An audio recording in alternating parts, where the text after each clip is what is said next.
મારું નામ વિપુલ છે અને હું 20 વર્ષનો છું। હું દેખાવમાં ખૂબ સુંદર છું। મારી ઊંચાઈ 5 ફૂટ છે, રંગ ગોરો છે અને શરીર પણ ઠીકઠાક છે। જ્યારે હું મારા મોસાળમાં ગયો હતો ત્યારે મામી મને તેમના ખેતરે લઈ ગયા હતા। ત્યાં પહોંચ્યા પછી હું ભૂલી ગયો કે તે મારી મામી છે। મામી પણ ખૂબ સુંદર છે અને તેમની ઉંમર લગભગ 27 વર્ષ છે, એટલે કે તે મારા કરતાં વધારે મોટા નથી। તેમની ઊંચાઈ મારા કરતાં વધુ છે અને તેમનું શરીર પણ વધુ સુડોળ છે। તેમનો સ્વભાવ ખૂબ જ સારો છે। મેં તેમની સાથે ઘણીવાર અલગ અલગ વાતો કરી પણ તેઓ ક્યારેય ગુસ્સે થયા નહીં, તેથી મેં મીઠી મીઠી વાતોથી તેમને તૈયાર કરી દીધા અને અમારી નિકટતા વધી ગઈ। આ પછી હું તેમને ખેતરમાં ફરવા લઈ જવા લાગ્યો। આ વર્ષે મેં 12મું ધોરણ પાસ કર્યું હતું અને એક પ્રાઇવેટ કોલેજમાં બીએનું ફોર્મ ભર્યું હતું, તેથી મારે કોલેજ જવું પડતું નહોતું।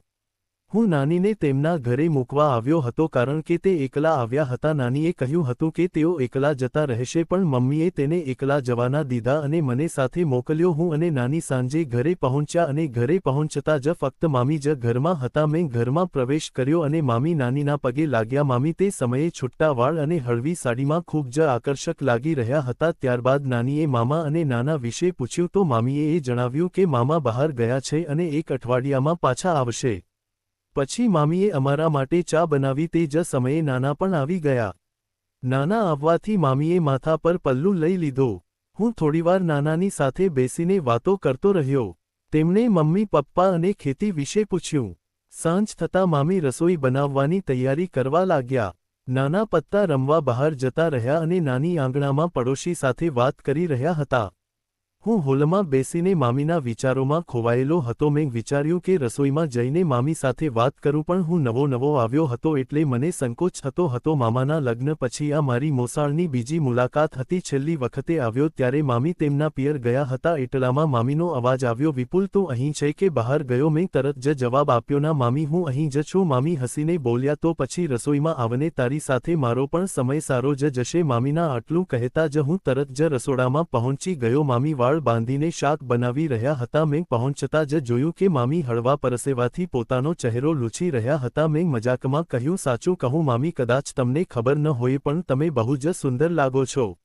મામી હસીને બોલ્યા, અરે વિપુલ, મને ખબર છે આ ગામમાં મારા જેવું સુંદર કોઈ નથી। અને સાંભળ, જો આજે મારા હાથનું બનેલું જમીશ તો આંગળીઓ ચાટતો રહી જઈશ। પછી અમે બધા જમ્યા। રાત્રે હું મારા રૂમમાં જઈને સૂઈ ગયો। સવારે હું બધા કરતાં મોડો ઉઠ્યો। નાના ખેતરે જઈ ચૂક્યા હતા। નાની હંમેશની જેમ પડોશમાં ગયા હતા અને મામી ઘરમાં ઝાડુ લગાવી રહ્યા હતા। મામીએ મને ઉઠતા જ કહ્યું, વિપુલ તું બહુ સૂએ છે, જલ્દીથી મોઈ લે, હું તારામાં માટે ચા લાવું છું। મેં મોં ધોઈને આવીને જોયું તો મામી ચા અને નાસ્તો લઈને આવ્યા હતા। મેં મામીને કહ્યું, શું જરૂર હતી? હું પોતે લઈ લેત। ઘરે તો મારે પોતે જ બધું કરવું પડે છે। મામી મારી પાસે બેસીને હસતા હસતા પૂછવા લાગ્યા, કેમ વિપુલ આટલી મોડે સુધી કોની સાથે વાત કરતો હતો? ત્યારે જ તો આટલો મોડો ઉઠ્યો છે। મેં કહ્યું, મામી તમે પણ ને સવારમાં શરૂ થઈ જાઓ છો।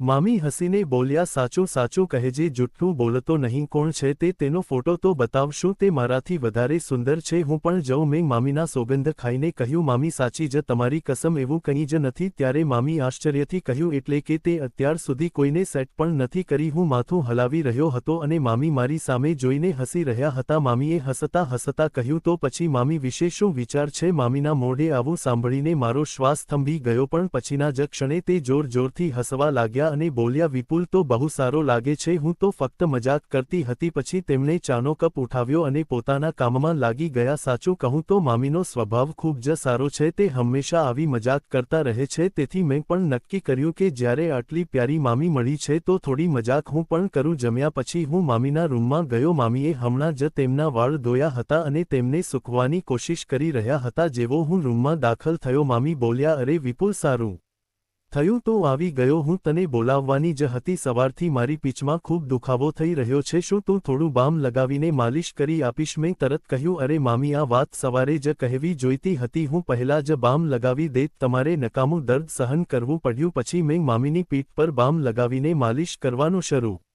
કર્યું મામીની મુલાયમ પીઠના સ્પર્શથી મારા પૂરા શરીરમાં જણજણાટી આવી ગઈ, મારું રોમે રોમ વ્યાકુળ થવા લાગ્યું. મામીએ કહ્યું, હવે થોડો આરામ લાગે છે? સવારથી તો દર્દના માર્યા હાલ બેહાલ હતો. આ પછી 3-4 દિવસ આવી જ મસ્તીમાં વીત્યા અને હું મામીની સાથે વધારે સમય વિતાવવા લાગ્યો. મામી હવે મને એક ક્યુટ દોસ્તની જેમ લાગવા લાગ્યા. મેં ઘરે ફોન કરીને જણાવ્યું કે હું થોડા દિવસ અહીં જ રોકાવાનો છું. હકીકતમાં હું માત્ર એક દિવસ માટે આવ્યો હતો, પણ મામીની સાથે સમય વિતાવવા મેં રોકાઈ જવાનું મન બનાવી લીધું. એક સાંજે સમય વિતાવવા માટે અમે લૂડો રમી રહ્યા હતા. મામી જીતવાના હતા ત્યારે મામી હસીને બોલ્યા, વિપુલ, તું હજી પણ રમતોમાં કાચો છે. તારા મામા પણ આજ સુધી મને હરાવી શક્યા નથી. મેં તરત જવાબ આપ્યો, અરે રમત હજી પૂરી નથી થઈ, તમે હજી પણ હારી શકો છો. મામી હસીને બોલ્યા, વિપુલ, ભલે તું ગમે તેટલી કોશિશ કરી લે, હું હારવાની નથી. મેં તેમને પડકાર આપ્યો, જો તમે હાર્યા તો હું જે કહીશ તે તમારે કરવું પડશે.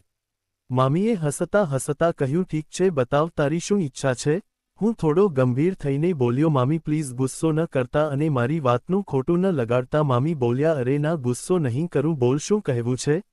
મેં એક જ શ્વાસે મામીને કહી દીધું, મને તમારી સાથે તે બધું કરવું છે જે પતિ પત્ની વચ્ચે થાય છે. અને પછી શાંત થઈ ગયો. મામી બોલ્યા, તું શું કહી રહ્યો છે? તને સમજાય પણ છે હું તારી મામી છું? મેં માફી માંગતા કહ્યું, પ્લીઝ મામી, મારી વાતનું ખોટું ન લગાડો. મામી હસીને બોલ્યા, વિપુલ, હું તારાથી શા માટે ગુસ્સે કરીશ? પણ તું જ વિચાર કે હું તારી મામી છું. મેં કહ્યું, પ્લીઝ મામી, મારી વાત સમજવાની કોશિશ કરો. મામીએ કહ્યું, ઠીક છે, પણ એક વચન આપ કે તું આ વાત કોઈને નહીં કહે, અહીં સુધી કે તારા દોસ્તોને પણ નહીં. મેં ખુશ થઈને કહ્યું, પાક્કું વચન આપું છું મામી, કોઈને નહીં કહું. આવી જ વાતો ચાલી રહી હતી કે અચાનક નાનીએ અવાજ દીધો, પ્રિયા, પ્રિયા, ચા બનાવી દે, 4 વાગી ગયા છે. મામી ચા બનાવવા કિચનમાં જતા રહ્યા. થોડીવાર પછી હું પણ કિચનમાં જઈને ઊભો રહી ગયો. હવે મને એક પળ પણ રોકાવું મુશ્કેલ લાગતું હતું. હું તો જાણે મામીની આગળ પાછળ ફરવા લાગ્યો હતો. હું મામીની પાછળ પાછળ ફરી રહ્યો હતો. મામી હસતા હસતા બોલ્યા, વિપુલ, પ્લીઝ આટલું ન કર, થોડો સંયમ રાખ. ઘરમાં હંમેશા મમ્મીજી હોય છે અને હવે તો રાતે તે અમારી સાથેના રૂમમાં સૂવા લાગ્યા છે, તેથી મને થોડી ચિંતા થઈ રહી છે. બીજા દિવસે મામીએ કહ્યું, હવે એવું કરીએ વિપુલ, આપણે ખેતરે જઈએ, ત્યાં કોઈ નહીં હોય. મેં હસીને કહ્યું, મામી, પછી તમે થાકી જશો અને પછી ઊભા પણ નહીં થઈ શકો. મામીએ આશ્ચર્યથી પૂછ્યું, શું? તો મેં કહ્યું, તમે જમીન પર સૂઈ શકશો, ત્યાં તો માટી અને લાકડા હશે. મામી હસતા હસતા બોલ્યા, શુભમ, તારી વાતો જ અલગ હોય છે, ત્યાં અમારી એક ઝૂંપડી છે. ઠીક છે, પહેલા ચા પી લઈએ. મામીએ કહ્યું, આવી ઉતાવળ ન કર, હજી દિવસ પૂર્ણ રીતે આથમ્યોથી, થોડી રાહ જોઈએ. અમે વાતો કરી જ રહ્યા હતા કે નાનીએ અવાજ દીધો, તમારી બંનેની વાતો પૂરી થઈ ગઈ હોય તો ચા લઈ આવો. પછી અમે ચા લઈને નાની પાસે ગયા. હું તો બસ વિચારી રહ્યો હતો કે સાંજ ક્યારે થશે અને અમે ખેતરે ક્યારે જઈશું. જ્યારે સૂર્ય ડૂબવા લાગ્યો, નાની પાસે ગયા અને કહ્યું, આજે હું અને વિપુલ ખેતરે જઈએ છીએ, જલ્દી પાછા આવી જઈશું. નાનીએ પરવાનગી આપી દીધી અને કહ્યું, ઠીક છે, પણ જલ્દી પાછા આવજો. આ પછી મામી પોતાના બેડરૂમમાં ગયા, એક તેલની બોટલ અને સુરક્ષા એટલે કે સેફટીનો સામાન રાખી લીધો.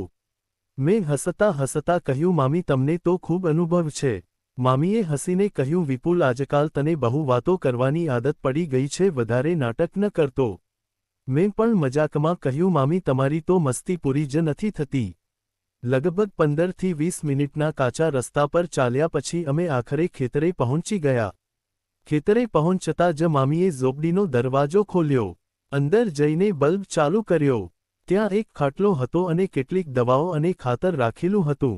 મામીએ કહ્યું, વિલુ, આ બધું છોડ અને હવે મને તારી સૌથી બેસ્ટ દોસ્ત સમજ. આ પછી મામીએ થોડા સમય સુધી મારી સાથે વાતો કરી. ત્યાર પછી અમારી પૂજન વિધિ શરૂ થઈ. મામીને પૂરો અનુભવ હતો એટલે પૂજન દરમિયાન અમને કોઈ સમસ્યા ન થઈ. તે સતત હસી રહ્યા હતા. મને લાગ્યું કે કદાચ મામા તેને પૂરી રીતે ખુશ નહીં કરી શક્યા હોય. આજે મારી સાથે પૂજન દરમિયાન મામીના ચહેરા પર સંતોષના ભાવ સાફ સાફ દેખાઈ રહ્યા હતા. લગભગ અડધા કલાક પછી અમે દરવાજો બંધ ખોલ્યો, હાથ પગ ધોયા અને ઘર તરફ ચાલી નીકળ્યા. આખા રસ્તે મામી સ્મિત કરતા રહ્યા, પણ હું થોડો પરેશાન હતો. મામી હસતા હસતા પૂછવા લાગ્યા, હવે કેવું લાગે છે વિપુલ? મેં જવાબ આપ્યો, મામી, બહુ સારું નથી લાગી રહ્યું. મામીએ કહ્યું, ખાલીપણું લાગતું હશે, પણ ચિંતા ન કર, સાંજ સુધીમાં નોર્મલ થઈ જઈશ. પછી અમે ઘરે પહોંચીને જમ્યા અને હું સૂઈ ગયો. બીજી સવારે મામી ચા લઈને આવ્યા. મેં તેમને થેન્ક યુ કહ્યું. મામી હસતા હસતા બોલ્યા, ગઈકાલનો આભાર આજે કરી રહ્યો છે। મેં મામીને કહ્યું મામી કદાચ કંઈક ખોટું થયું એવું ન કરવું જોઈતું હતું કારણ કે તમે મારા મામી છો। મામીએ હસતા હસતા કહ્યું હવે તને ખોટું લાગે છે પણ તેને યાદ રાખજે ચિંતા ન કર આ વાત આપણા બંને વચ્ચે જ રહેશે। નોંધ મિત્રો આ વાર્તા સંભળાવવાનો ઉદ્દેશ્ય કોઈનું દિલ દુખાવવાનો કે કોઈ અનૈતિક પ્રવૃત્તિઓને પ્રોત્સાહન આપવાનો બિલકુલ નથી બસ આપ સૌને જાગૃત અને સચેત કરવાનો છે કે યુવાનીમાં પગથિયામાં માંડતા દીકરા કે દીકરીઓને ક્યાંય પણ એકલા મૂકતા પહેલા જરૂરથી વિચારજો। દોસ્તો આજની વાર્તા તમને કેવી લાગી કોમેન્ટ કરીને જણાવજો। જો તમને મારી વાર્તા પસંદ આવી હોય તો વિડીયોને લાઇક અને ચેનલને સબસ્ક્રાઇબ કરવાની સાથે આ વિડીયોને વધુમાં વધુ લોકોને શેર કરો।